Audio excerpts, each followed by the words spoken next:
تحيا عليه مرزقه كريم. مفيش اي زباين النهارده. اللي ما اشتغلتش النهارده خالص. وفيها يا جدعان والله حاجه ايه ده؟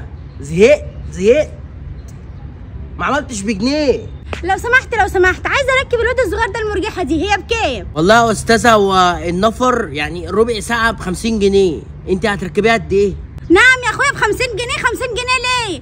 لا احنا عندنا في امبابه ربع ساعه دي ب 5 جنيه. خلص يا عمنا يابا. يا استاذه انت وابنك المتسول ده لو سمحتوا شوفوا لعبه تاني، اللعبه دي غاليه عليكم. لا يا حبيبي احنا نغرقك فلوس يا بابا. قول له يا ميدو.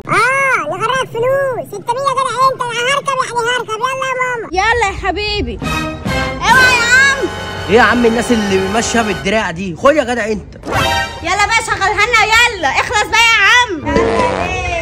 يا جدعان مش هينفع كده يا جدعان. ده بتاع اكل عيش يا جدعان. عيب والله. والله ما احنا نازلين ومش دافعين فلوس. بقول لك يا عم انت انا مش نازل.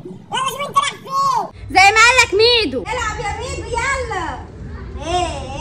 ده انتوا رخمين خالص والله. يقول للمدير